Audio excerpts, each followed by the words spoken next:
A'udzu billahi minasyaitonir rajim. Bismillahirrahmanirrahim. Assalamualaikum warahmatullahi wabarakatuh. Alhamdulillahilladzi bi ni'matihi tatimmus shalihat. Hamdan katsiran tayyiban mubarakan fih. Ashhadu an la ilaha illallah wahdahu la syarika lah. Wa ashhadu anna sayyidana wa nabiyyana Muhammadan abduhu wa rasuluh. Allahumma salli wa sallim wa barik ala sayyidina Muhammadin wa ala alihi wa ashabihi ajma'in. Amma ba'd. Qala ta'ala fi kitabihil karim wa huwa asdaqul qailin. Syahru Ramadan alladzi unzila fihil Qur'an hudan linnasi wa bayyinatin minal huda wal furqan. Wa qala an-nabiyyu sallallahu alaihi wasallam man shoma ramadhana imanan wa ihtisaban ghufira lahu ma taqaddama min dzambihi au kama qala Rasulullah sallallahu alaihi wasallam.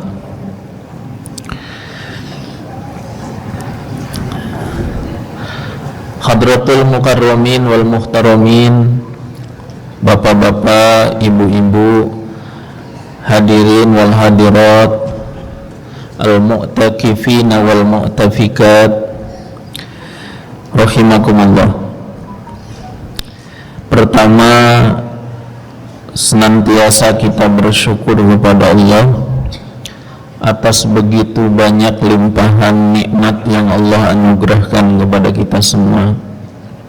Nikmat sehat walafiat, dan yang paling besar adalah nikmatul iman wal Islam, di mana dengan kenikmatan ini kita bisa melaksanakan segala aktivitas ibadah kita kepada Allah Subhanahu wa ta'ala dalam setiap situasi dan kondisi. Karena memang keadaan hidup kita itu tidak bisa hanya berada dalam satu keadaan. Ada kalanya kita ini diberikan sehat, satu waktu pun merasakan sakit. Ada kalanya kita ini berada dalam kemudahan, satu waktu juga merasakan kesulitan, dan lain sebagainya. Karena memang keadaan-keadaan itu adalah ujian bagi diri kita. Sampai kehidupan dan kematian juga adalah sebagai ujian Allah kepada hambanya untuk menguji. Huwallazi khalaqal mauta wal hayata liyabluwakum ayyukum ahsanu amala. Dialah Allah yang menciptakan kematian dan kehidupan untuk menguji kalian, siapa di antara kalian yang paling bagus amalnya, yang paling bagus keimanannya, ya.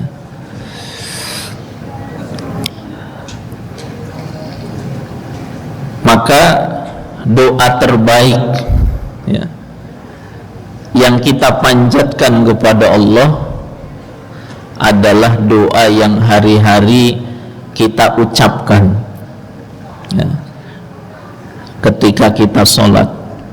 Apa itu? Ihdinas siratal mustaqim. Nah, dan kadang banyak orang yang hanya tahu kalau itu sekedar wajib. Bacaan surah Al-Fatihah itu termasuk rukun di dalam sholat. Tapi terkadang apa makna di balik itu? Ya, terkadang bacaan itu hanya sekedar mujarradut tilawah, hanya sekedar dibaca. Tetapi apa makna yang sebetulnya terkandung dalam hal itu? Jangan sampai lisan kita meminta ihdinas siratal mustaqim, tapi kita tidak paham apa yang kita pinta. Ya.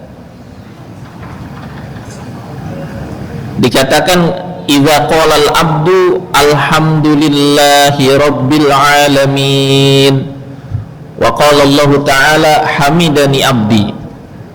Ya. Jadi surah Al-Fatihah itu inti daripada Al-Quran, ya, sab'ul masani, kemudian mengandung begitu banyak pelajaran. Ketika kita ucapkan alhamdulillahi rabbil alamin, segala puji bagi Allah, pemelihara, penguasa seluruh alam, maka Allah akan menyampaikan hamidani abdi, hambaku sedang memuji aku. Ya. Kemudian ketika kita membaca Ar-Rahmanir Rahim, asna alayya abdi, atau dalam riwayat lain majjadani abdi, hambaku sedang mengagungkanku. Ya. Maliki yaumiddin, asna alayya abdi, hambaku sedang memuji-muji aku, menyanjung-nyanjung aku. Nah. Kemudian iyyaka na'budu wa iyyaka nasta'in, hadza li wali abdi masa'ala. Ya. Iyyaka na'budu, hanya kepada Engkau lah ya Allah kami menyembah, dan hanya kepada Engkau lah ya Allah kami memohon pertolongan. Satu totalitas penghambaan kita kepada Allah. Walaupun secara kehidupan kita ini mungkin berada dalam keadaan serba kecukupan, serba mudah, namun tetap saja kita tidak boleh menganggap, bahkan merasa kita bisa melakukan sesuatu tanpa pertolongan Allah. Maka hamba yang baik tetap saja dia bergantung segalanya hanya kepada Allah. Pisarra wad-dharra, dalam keadaan senang atau dalam keadaan sulit. Nah, makanya bagi orang beriman dikatakan ajaban li amril mu'min, sungguh mengagumkan orang beriman itu, urusan orang beriman. Kenapa? Idza asabahu sarra fasyakara falahu khairun.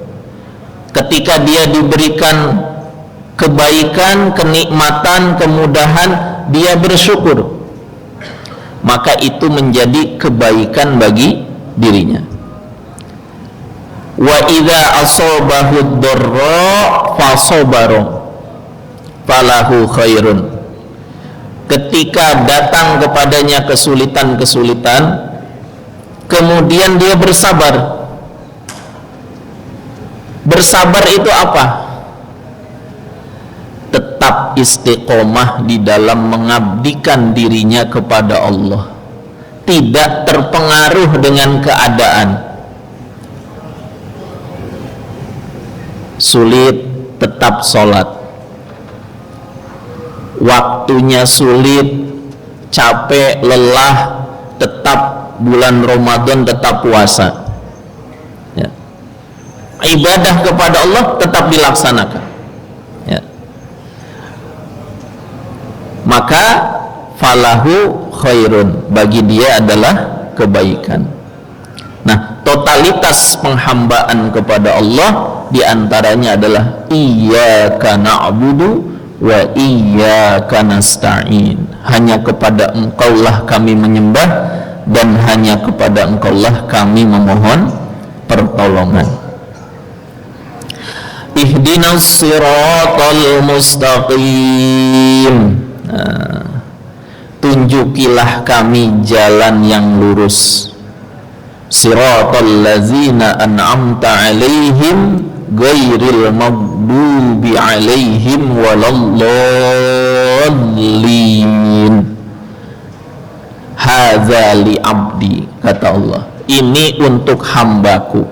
Wali abdi masa'ala, dan bagi hambaku apa yang dia minta. Nah, apa yang kita minta? Tetap berada di jalan yang ditempuh oleh al-mustaqim, orang-orang yang lurus berada di jalan petunjuk Allah Ta'ala. Siapa al-mustaqim itu? Siratal ladzina an'amta 'alaihim, jalannya orang-orang yang Engkau telah beri nikmat kepada mereka. Siapa? Minan nabiyyin was-siddiqin wasyuhada'i was-solihin, dari kalangan para nabi, siddiqin, syuhada, dan solihin. Ini perlu kita garis bawahi, karena terkadang kita meminta jalan ini, ya, tapi kita belum sadar apa sih dan bagaimana, gitu. Jadi jalannya orang-orang yang mustaqim, jalannya orang-orang yang diberi nikmat oleh Allah Ta'ala, mereka adalah orang-orang yang senantiasa istiqomah mengabdikan dirinya kepada Allah sampai akhir hayat mereka, ya. Sehingga kematian bagi mereka itu bukan musibah. Nah, walaupun cara kematiannya itu berbeda-beda. Nah, bagi syuhada, ya, ketika mereka berada di medan perang, kemudian mereka terbunuh, cara wafatnya terbunuh oleh pedang, tapi apakah itu satu kehinaan? Tidak. Itu satu kemuliaan, ya. Maka ada satu orang sahabat namanya Haram bin Milhan, ya. Ketika dia berjuang di jalan Allah Ta'ala, kemudian dia itu tertangkap, dieksekusi. Maka apa yang terucap dari lisannya? Fuztu wa rabbil Ka'bah, demi Allah aku telah beruntung, ya. Padahal lehernya sedang dipenggal, tapi dia katakan fuztu wa rabbil Ka'bah, demi Allah aku beruntung. Nah, makanya bagi orang-orang yang dekat kepada Allah, kematian itu bukan sesuatu yang ditakutkan, tetapi sesuatu yang dirindukan. Nah, kenapa? Karena mereka akan kembali kepada Sang Pencipta dalam keadaan diridhoi oleh Allah Subhanahu wa Ta'ala. Nah, ya. Kemudian bagaimana sikapnya orang-orang yang diberi nikmat oleh Allah itu? Nah, mereka itu istiqomah dalam ibadah kepada Allah dalam setiap keadaan. Diberi kenikmatan tidak buat mereka jumawa, tidak membuat mereka sombong. justru kemudahan, kenikmatan, kelapangan rizki jadi sesuatu kesempatan untuk dia gunakan sebagai kebaikan-kebaikan yang akan dia dapatkan balasannya nanti di akhirat. Disebutkan dalam surah Yasin, wa naktubu ma qaddamu wa atharuhum wa kulla syai'in ahsaynahu fi imamin mubin. Ya. Inna nahnu nuhyil mauta, sesungguhnya kami itu menghidupkan orang-orang yang telah mati, maknanya nanti di hari kebangkitan. Kemudian wa naktubu ma qaddamu, dan kami telah menulis apa yang mereka telah dahulukan, maknanya amal-amal solih yang sudah dikerjakan ketika di dunia itu sudah ditulis, tidak akan pernah hilang catatannya. Bahkan walaupun orang tidak tahu akan kebaikan itu, tetap kebaikan itu ada di sisi Allah Subhanahu wa ta'ala. Cek urang Sunda mah pahala moal pahili ya. Jadi walaupun ada orang berbuat baik tidak dilihat oleh manusia, tidak ketahuan oleh manusia, tetap pahalanya tidak akan tertukar. Bahkan mungkin kebaikan dia diakui oleh orang lain, nggak masalah ya. Di dunia mungkin dia tidak diketahui, tapi di akhirat tetap kebaikannya tidak akan pernah tertukar.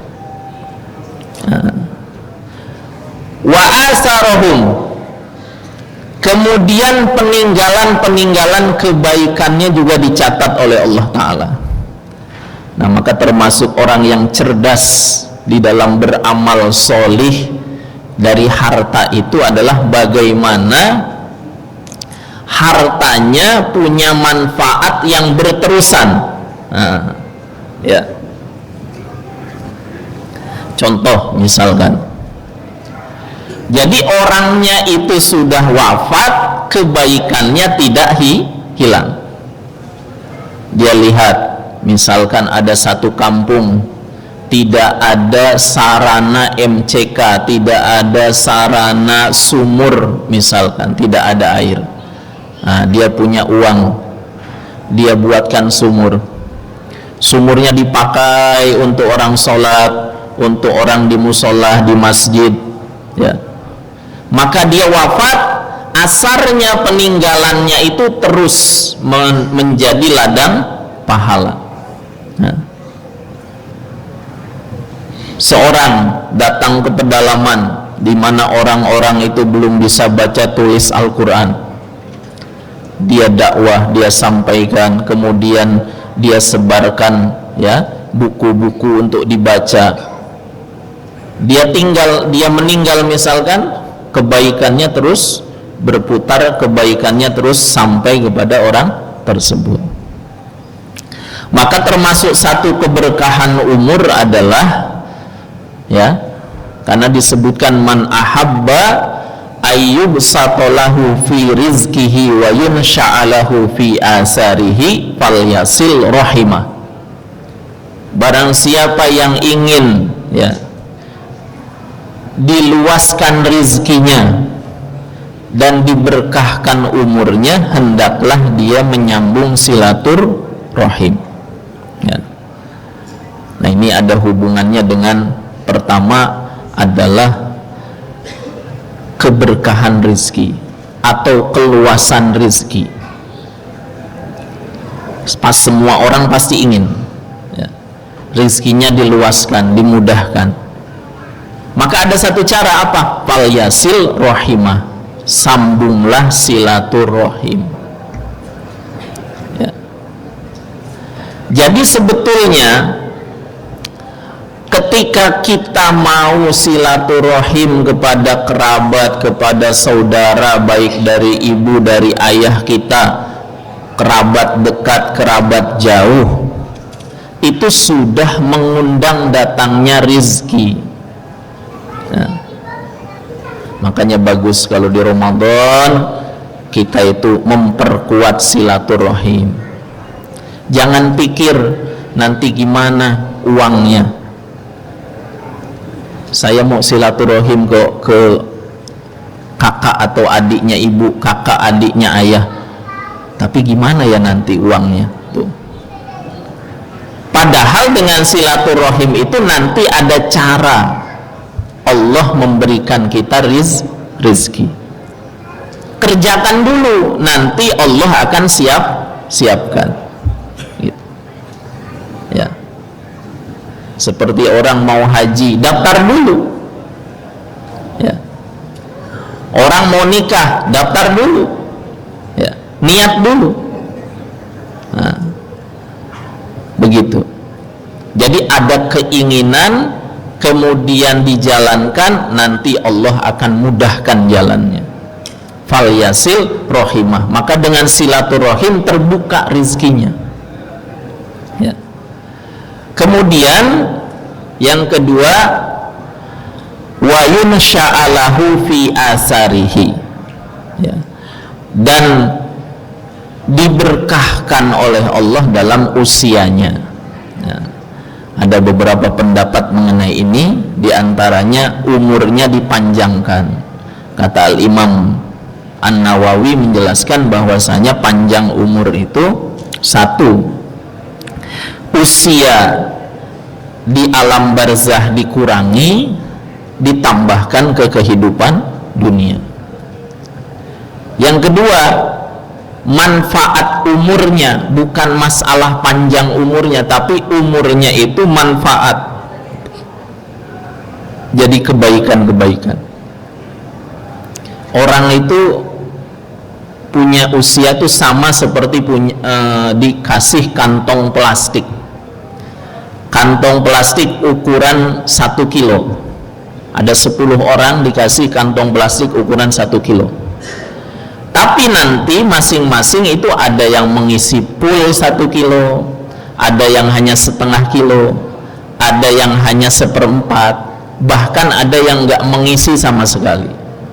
Seperti itulah usia manusia.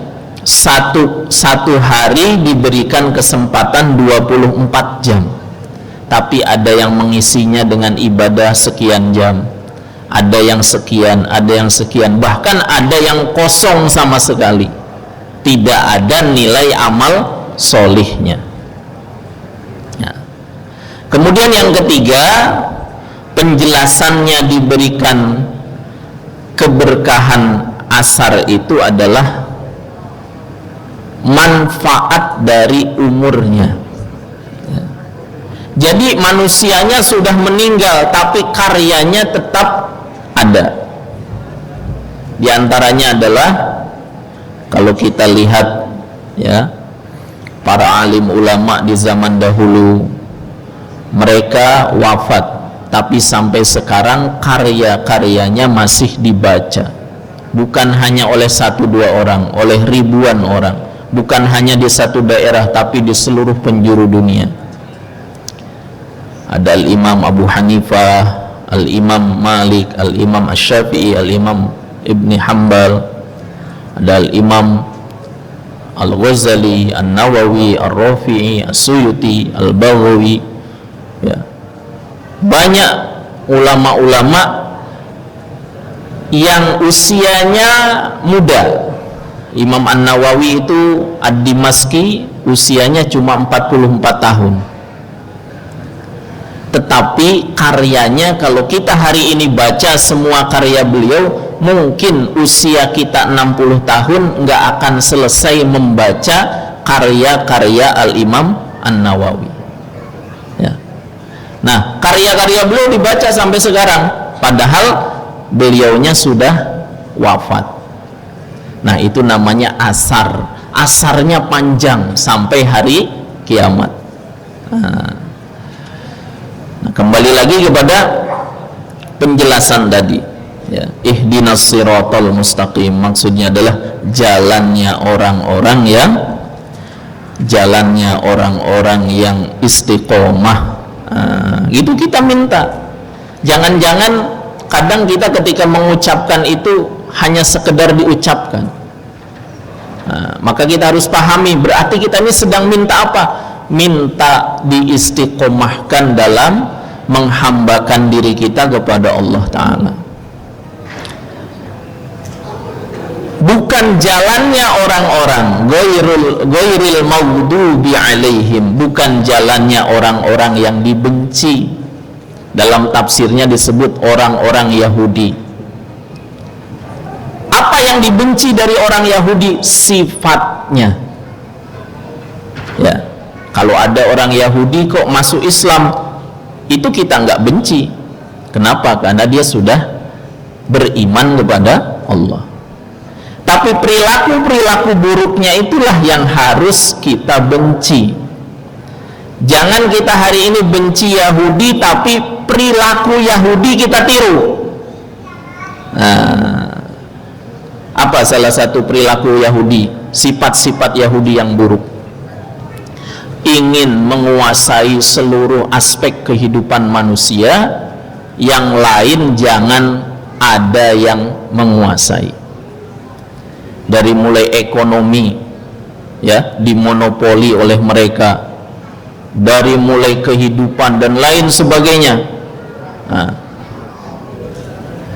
Contoh misalkan, ya, sekarang kalau kita melihat dunia ekonomi, ya, banyak orang yang berpikir hanya keuntungannya pribadi, jangan sampai orang untung.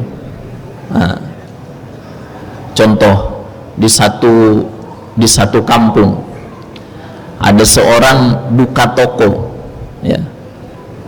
Pemikirannya adalah bagaimana hanya toko saya yang laku, yang laris, yang lainnya bangkrut. Kemudian dia membuat cara, bagaimana caranya nih orang-orang bisa bangkrut.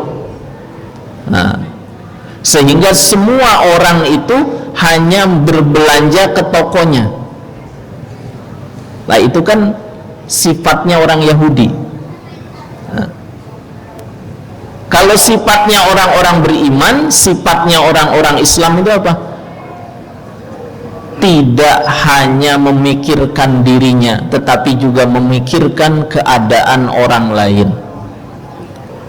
Saling kasih mengasihi, saling sayang menyayangi, saling ta'awun, bantu membantu satu dengan yang lain. Gitu. Nah, maka kita koreksi. Kalau kita hari ini sebagai pedagang, sudah belum kita punya sifat seorang mukmin dalam perdagangan? Atau jangan-jangan kita masih meniru sistem-sistem orang-orang, di antaranya tadi sifatnya orang-orang Yahudi. Kemudian ghairil maghdubi alaihim waladdallin, dan orang-orang yang tersesat, dalam tafsir disebut an-nasara. Nah, maknanya di kesempatan 10 hari terakhir ini, dan ini sudah malam yang ke-29, ya, ada saudara kita yang malam ini sudah malam ke-30. Ya, jadi kalau beliau atau mereka saudara-saudara kita enggak lebaran hari Jumat, puasanya lebih 31, maka enggak mungkin, ya, tetap aja lebarannya hari Jumat, ya kan? Tetapi kita sepakat kan, ya, bahwa besok, ya, tanggal 20 itu hari apa? Jumat, ya, gitu, ya, 20 Maret itu hari Jumat, sepakat semua, ya. Nah, sama-sama sholat Jumat, gitu. Maksudnya apa? Sudahkah ini di penghujung? Berarti kita harus muhasabah. Apa yang kita pinta? apa yang kita bisa ambil pelajaran dari Ramadan tahun ini? Sudahkah target-target ketika di awal Ramadan yang kita tulis di buku kita? Karena penting, Mbak, kita ini jangan hanya menulis target-target kerja di pabrik dengan rapi. Itu kalau di pabrik ada target mingguan, target bulanan, target tahunan. 1 tahun ke depan produksi harus meningkat dan lain sebagainya. Nah, kalau kita jadi pedagang, nah ini ya marginnya harus tambah, nilainya harus tambah dan lain sebagainya. Target ke depan harus buka cabang. Sekarang cabangnya baru ada 3, tahun depan harus 5 misalkan. Itu kita catat. Nah, tapi sudahkah kita mencatat harian kegiatan kita untuk ibadah? Ya. Apa hanya asal zuhur ya zuhur gitu, asar ya asar misalkan, tapi nggak pernah kita bermuhasabah, sholat saya yang 5 waktu setiap hari itu sudah seperti apa? Apakah hanya sekedar mujarrodul harokah, hanya sekedar pergerakan dari ruku, i'tidal ke sujud, duduk di antara 2 sujud, begitu lagi berulang?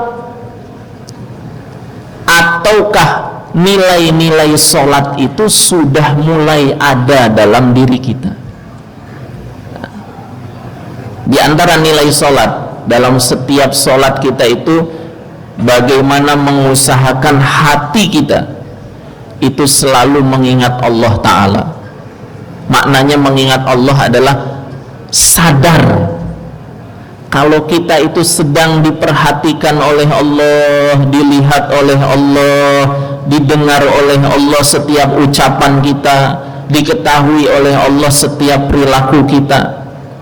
Sehingga ketika di dalam sholat kita merasa itu, di luar sholat terbawa ke dalam kehidupan kita. Ketika kita misalkan di pasar, jadi seorang pedagang, memang kita punya keinginan untung yang besar. Setan menggoda, udah gampang, orang nggak tahu, kurangi aja timbangannya, kurangi aja takarannya. Tuh,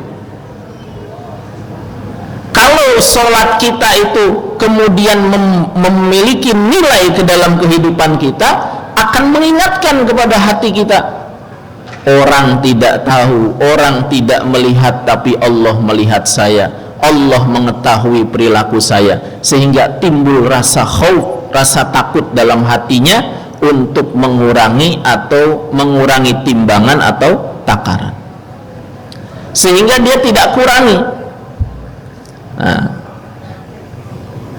kemudian ketika berada di pasar, datang seruan Allah, Allahu Akbar, Allahu Akbar, bergetar hatinya.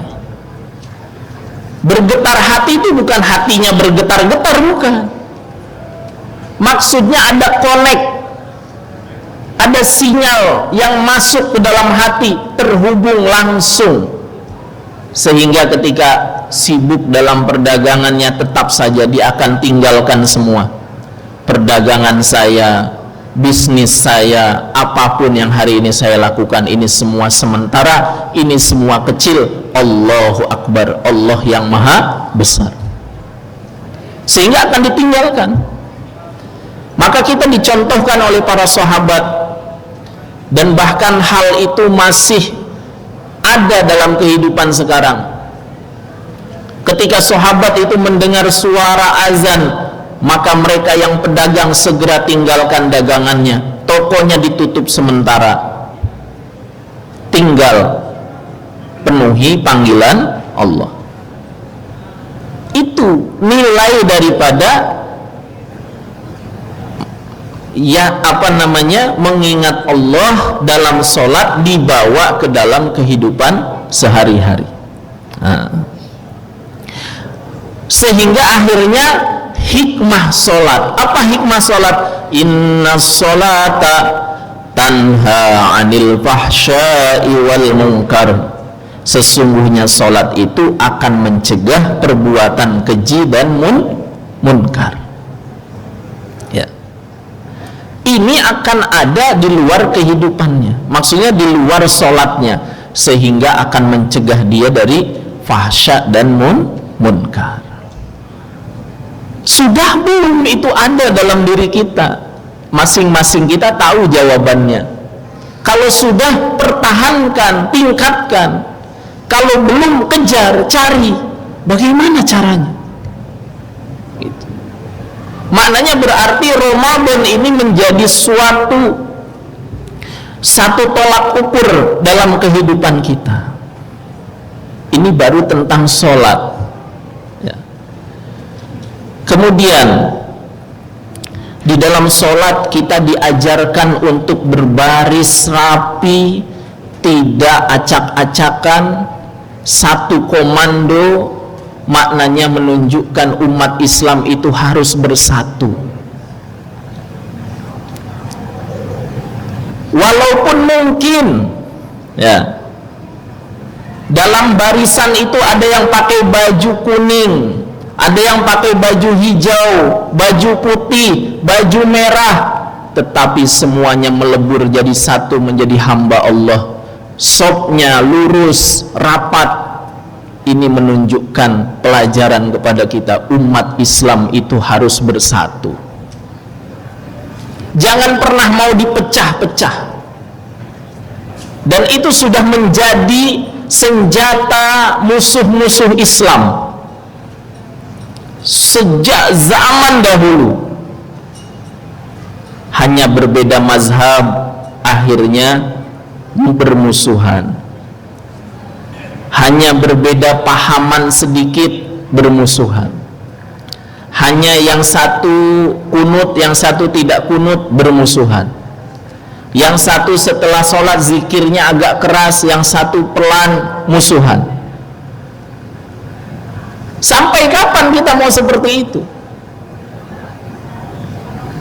Maka yadullah ma'al jamaah, pertolongan Allah akan bersama jamaah. Maknanya ketika umat Islam ini bersatu, umat Islam ini punya satu tujuan yang sama, maka seberapapun kekuatan musuh tidak akan bisa menggoncangkan hati, tidak bisa menggoncangkan kekuatan umat Islam. Bahkan karena satunya umat Islam, karena bersatunya umat Islam, maka Allah akan tanamkan ruhban, tanamkan rasa takut dalam musuh-musuh Islam. Kok bisa? Bisa. Karena itu memang min khosyaisi ummatil Muhammadiyah, termasuk kekhususan umat Nabi Muhammad adalah Allah berikan rasa takut dalam hati musuh-musuhnya. Sehingga dalam perang Mu'tah, di mana waktu itu Rasulullah tidak ikut dalam Mu'tah. Ya, Mu'tah itu satu daerah di provinsi Karak di Yordania. Waktu itu umat Islam akan melawan tentara Romawi yang jumlahnya 200.000 orang. Berapa jumlah tentara Islam? Dalam riwayat hanya 3.000 pasukan. Dari segi perlengkapan kalah jauh, dari segi jumlah kalah jauh. Tapi jangan lihat jumlahnya, lihat kualitas sahabatnya. Nah, bagaimana kualitas mereka, keimanan mereka? Kualitas keimanan mereka dalam keadaan puncak keimanan. Ya. Sehingga di waktu itu Rasulullah katakan, yang memimpin pasukan adalah Ja'far bin Abi Thalib. Kalau Ja'far bin Abi Thalib syahid, maka gantikan oleh Zaid ibni Harithah. Kalau Zaid ibni Harithah juga syahid, maka gantikan oleh Abdullah ibni Rawahah. Maka 3 orang ini yang disebutkan, salah satunya adalah Abdullah ibni Rawahah. ketika Rasulullah menyebutkan itu dia sudah yakin, saya akan syahid di jalan Allah. Nah, kalau Abdullah bin Rawahah syahid, maka gantikan dengan orang yang kalian putuskan lewat musyawarah. Maka ketika mendengar itu Abdullah bin Rawahah langsung merasa ini akhir hidup saya, karena Rasulullah sudah sebutkan kalau Abdullah bin Rawahah syahid, gantikan dengan orang-orang yang kalian tunjuk di antara kalian. Berarti ini ucapan Rasulullah akan jadi kenyataan. Maka kemudian Abdullah bin Rawahah, hari itu hari Jumat, pasukan sudah berangkat, tapi Abdullah bin Rawahah menunda berangkatnya. Dia ingin sholat Jumat terakhir bersama Rasulullah Sallallahu Alaihi Wasallam. Maka sholat Jumatlah di belakang Rasulullah. Selesai sholat Jumat ditanya, wahai Abdullah bin Rawahah, kenapa engkau masih di sini sementara teman-temanmu sudah berangkat? Ya Rasulullah, kalaulah ini hari terakhir saya berjumpa dengan engkau, saya ingin sholat terakhir kali di belakang engkau. Maka Rasulullah tidak membuat ini. Jadi para pejuang, para dai, para pendidik dalam Islam itu harus punya jiwa kesatria. Rasulullah tidak membuat sahabat itu sedih dengan perpisahan itu, tapi mengingatkan sahabat dengan akhirat. Apa yang diingatkan oleh Rasulullah kepada Abdullah bin Rawahah? Wahai Abdullah bin Rawahah, sudah berapa lama kamu tertinggal dengan sahabat-sahabat kamu? Ya Rasulullah, setengah hari. Wahai Abdullah bin Rawahah, tahu kamu setengah hari itu berapa? Setengah hari itu adalah 500 tahun akhirat. Jadi setengah hari dunia itu punya nilai 500 tahun akhirat. Kamu itu memang tertinggal setengah hari, tapi sesungguhnya kamu sudah tertinggal 500 tahun. Maka akhirnya berangkat Abdullah bin Rawahah, berangkat ke medan Mu'tah. Maka ketika Sayyidina Ja'far telah syahid digantikan oleh Sayyidina Zaid bin Haritsah, ketika itu timbul rasa keraguan. Maka dia kuatkan dirinya, wahai Abdullah bin Rawahah, apa yang kamu sedang risaukan? Apa yang kamu sedang pikirkan sehingga membuat kamu ragu? Kalaulah itu istri kamu, maka aku telah talak istri-istriku. Itu kata Abdullah bin Rawahah. Sampai akhirnya ketika dia baru makannya langsung dibuang. Karena apa? Karena sudah waktunya untuk berangkat. Akhirnya Abdullah bin Rawahah pun syahid di jalan Allah. Maka 3 syuhada ini dimakamkan juga di Ma'rikah Mu'tah, di tempat peperangan Mu'tah di Karak di Yordania. Dulu makamnya itu bukan makam yang sekarang. Mereka 3 orang ini ditemukan di dalam gua dengan kubur yang biasa hanya ada batu nisannya saja. Ada seorang pengembala, dia masuk berteduh, dia cium harum yang begitu harum. Belum lama, masih hitungan mungkin 200-300an tahun lalu.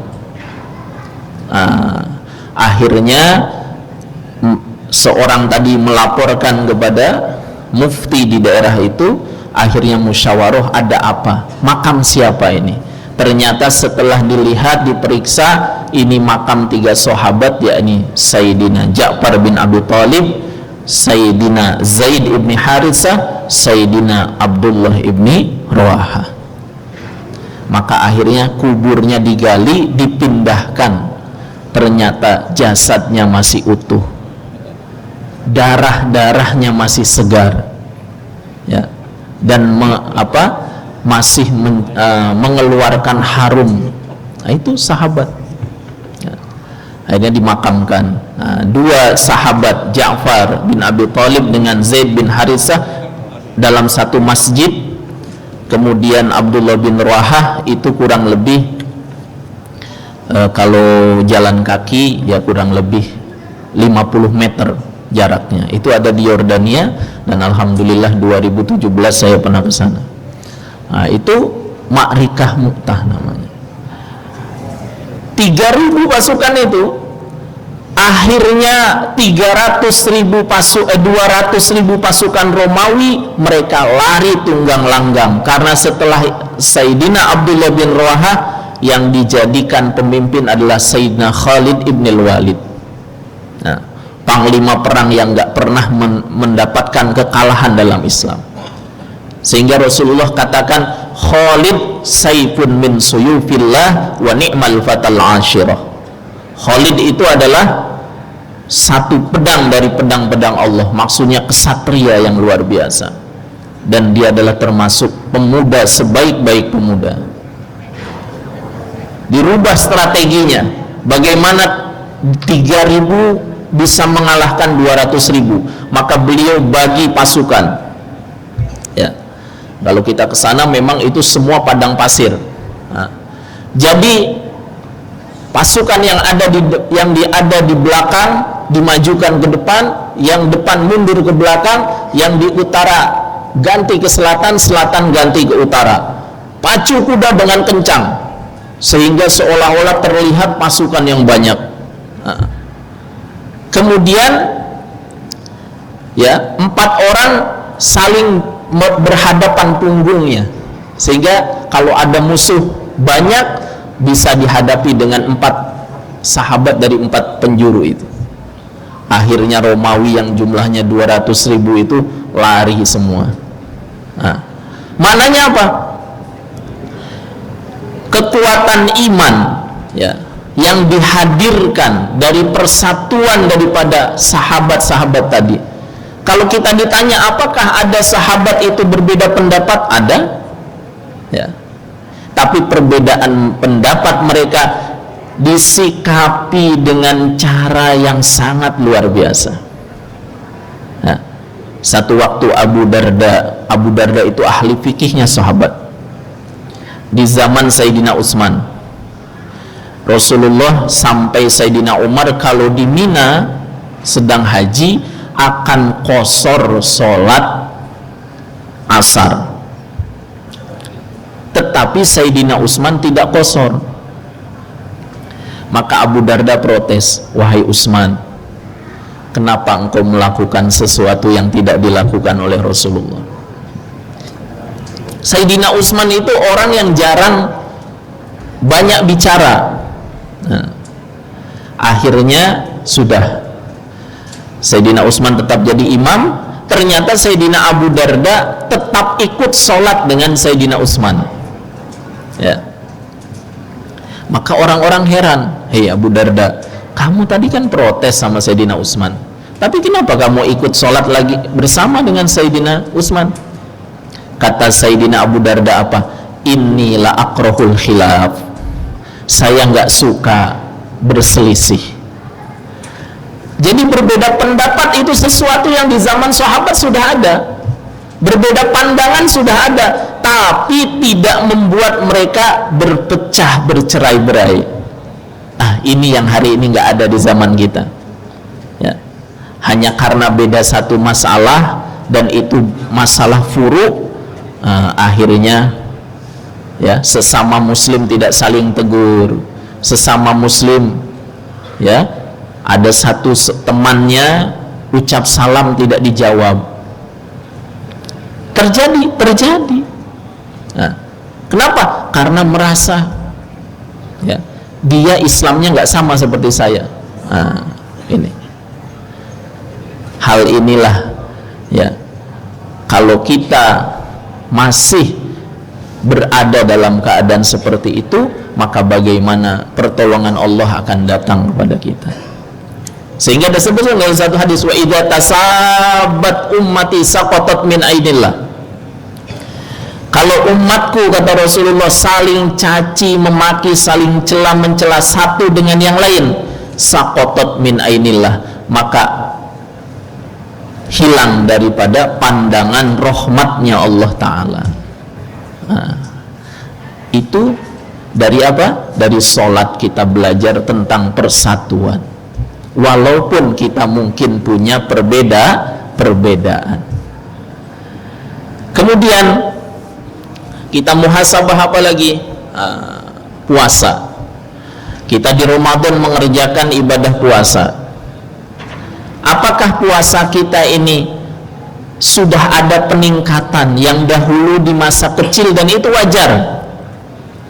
Kalau kita masih di masa-masa kita kecil, waktu 6 tahun, 7 tahun belajar puasa, diajari orang tua kita, kadang dielus-elus, udah mau nggak kuat pun diajak main, diajak ngabuburit kemana, itu wajar. Kenapa? Karena fase itu adalah fase orang atau anak-anak itu belum bisa menahan haus dan lapar. Nah, maka diajak oleh orang tuanya, diajak main, diajak ngabuburit dan lain sebagainya. Bahkan kalau ada orang tuanya yang hobi mancing, diajak mancing itu anaknya. Nah, yang hobi motor diajak naik motor, ya. Supaya apa? Supaya full 1 hari sampai maghrib. Bahkan kalau belum kuat, puasa bedug dulu. Zuhur bedug buka, habis buka puasa lagi, ya, sampai maghrib. Tahun depannya 1 hari. Itu wajar. Kenapa? Baru belajar puasa. Tapi apakah kita sudah dewasa, usia sudah 40 tahun, 50 tahun, apakah puasa kita hanya masih sekedar itu? Sore ngabuburit, ya, kemudian hanya sekedar nggak makan, nggak minum. Nah, pas buka makan sebanyak-banyaknya, apa yang diinginkan kita makan, apa yang kita ingin minum kita minum, sehingga tujuan puasa akhirnya hilang, ya. Nafsunya muncak lagi, naik lagi, ya. Padahal tujuan puasa diantaranya adalah menghancurkan, ya, apa namanya, nafsu-nafsu yang buruk. Nafsu yang buruk itu banyak dipengaruhi oleh apa? Oleh banyaknya makan dan banyaknya minum. Nah, kita kalau terlalu banyak makan dan minum 1 hari, maka biasanya banyaknya akhirnya ngantuk tidur. Nah, sehingga kita mau ngaji ngantuk, males. Kita mau sholat ngantuk, males. Nah, mau ibadah males. Sehingga apa sih yang bisa dilakukan oleh orang males? Ya, nggak ada. Nah, orang males itu mau makan saja, kalau males nggak jadi, ya. Contohnya ada orang mau makan ngantuk, males, nggak jadi, akhirnya tidur, nggak jadi makan. Kenapa? Males gitu. Nah, puasa kita seharusnya kalau usia kita hari ini sudah 40 ke atas, sudah mulai punya target. 1 hari puasa itu ucapan saya banyak baiknya atau banyak tidak baiknya, ya. Banyak baca Al-Qur'annya atau banyak gosipnya, nah. Banyak iktikaf di masjid atau banyak nongkrong di luarnya, gitu, ya. Kemudian puasa saya ini sudah menghindarkan saya dari apa? Nah, gitu.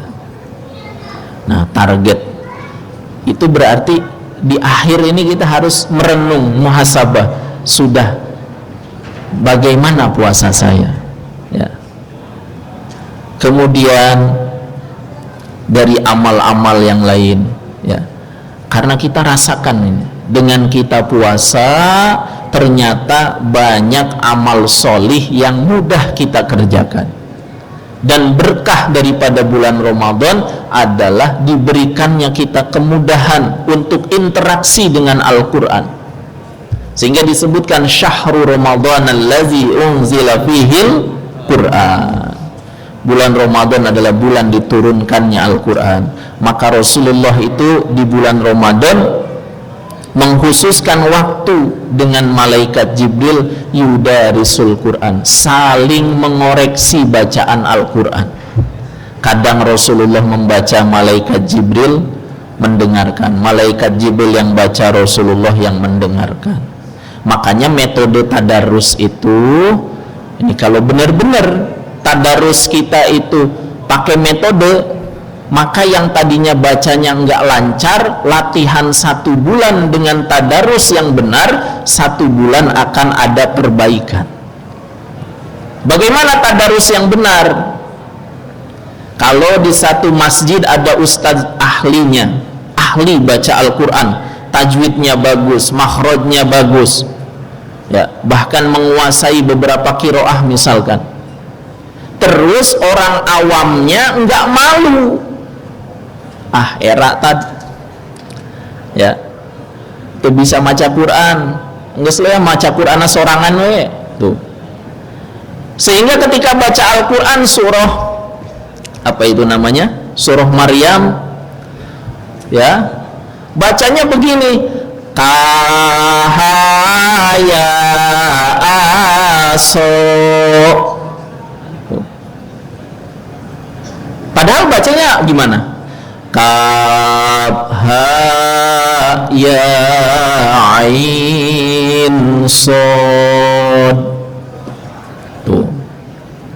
Ya.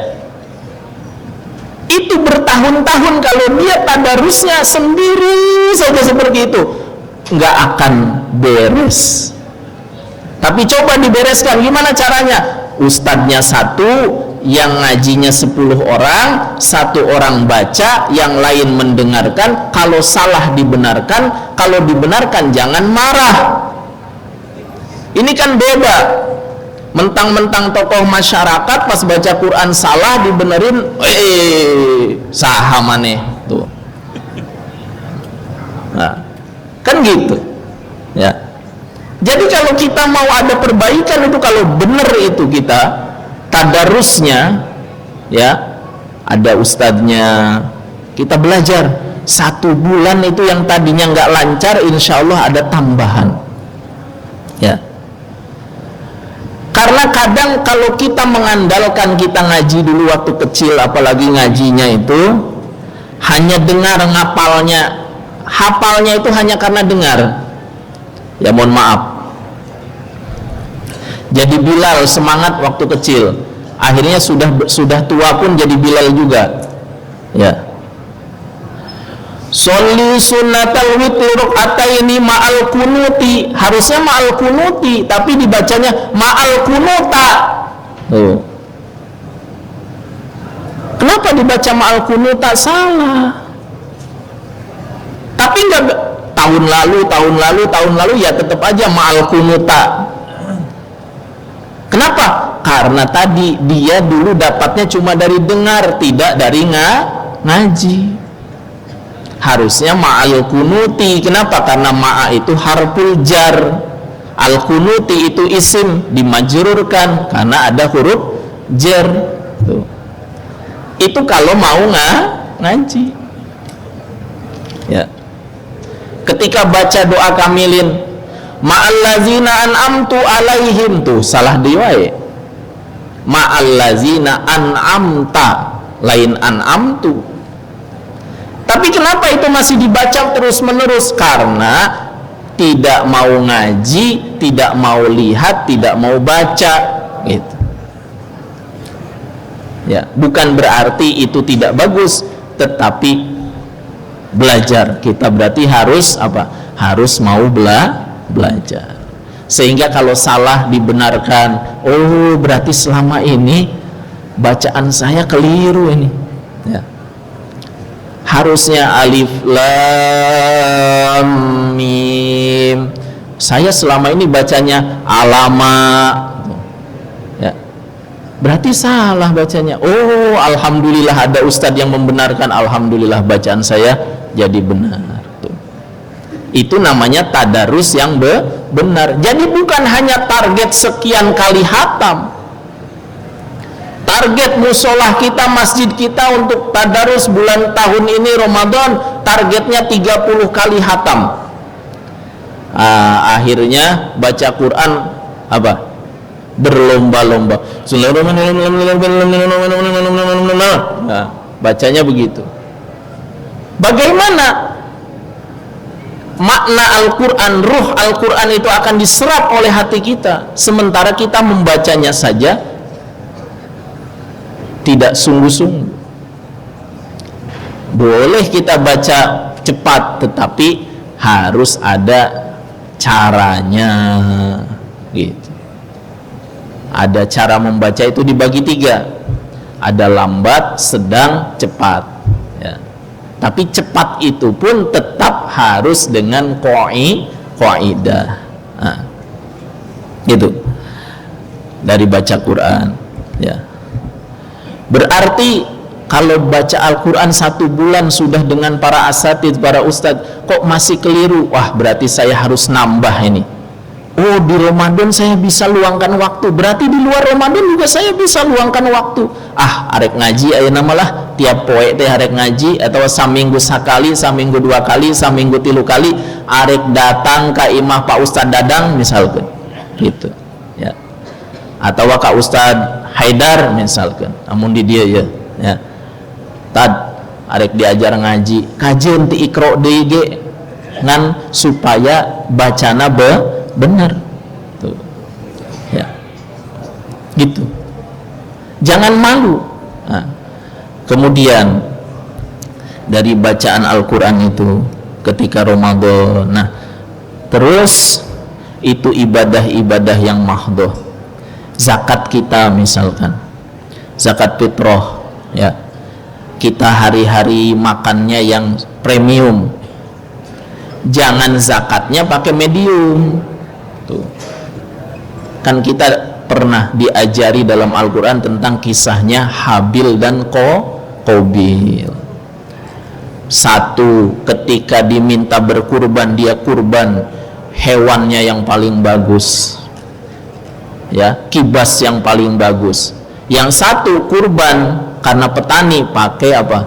Pakai bahan makanan yang sangat-sangat tidak bagus. Nah, zakat fitrah kita sempurnakan. Kemudian kualitasnya setidaknya sama dengan yang kita makan.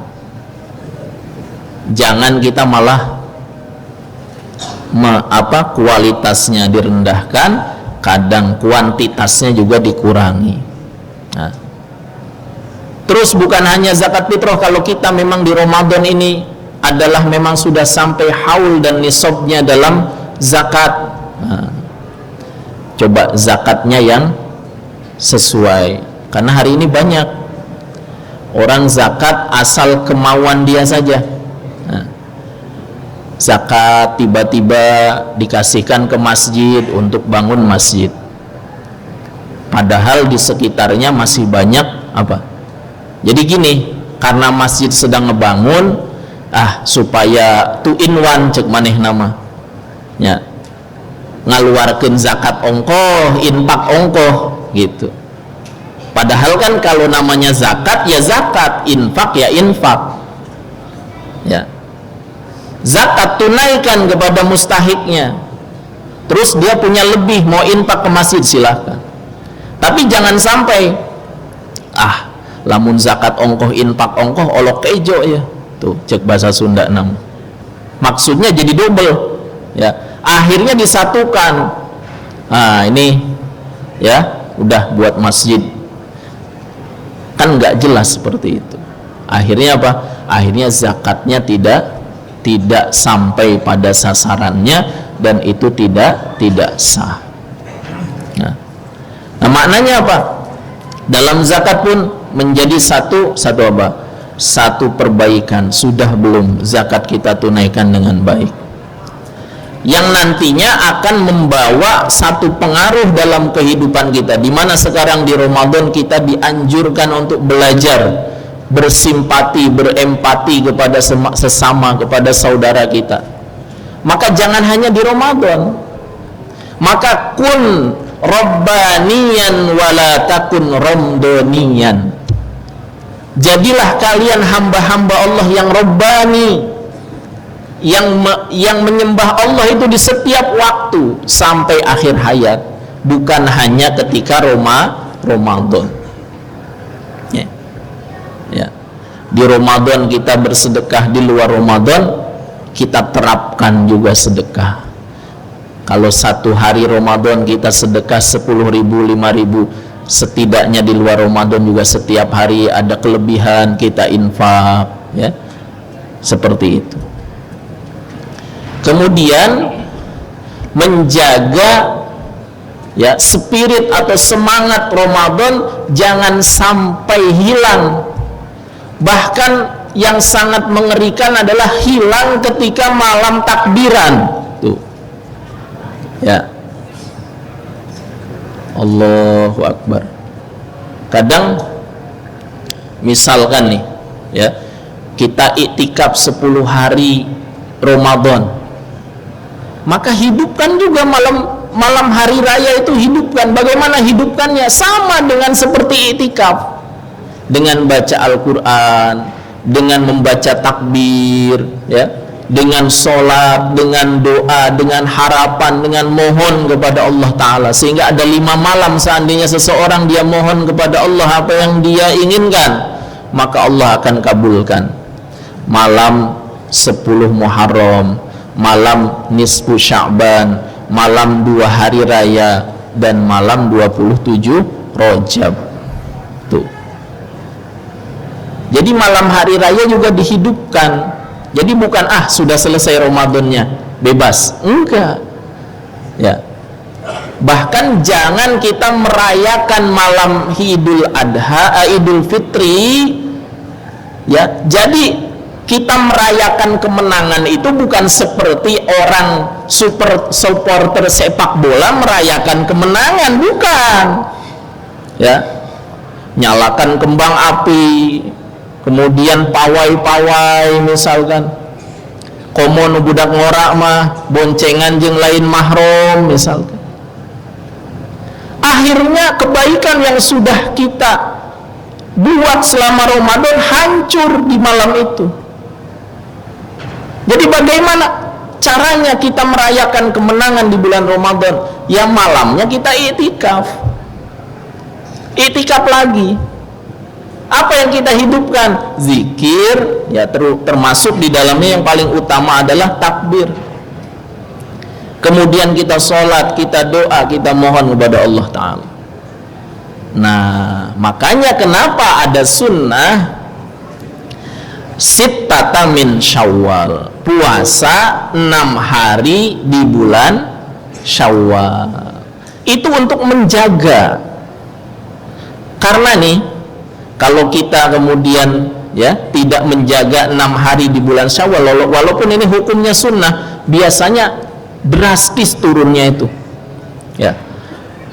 Padahal kita sudah merasakan ketika di bulan Ramadan ini dengan teratur, makan sahurnya teratur, bukanya teratur, itu kita rasakan kesehatan dalam tubuh kita.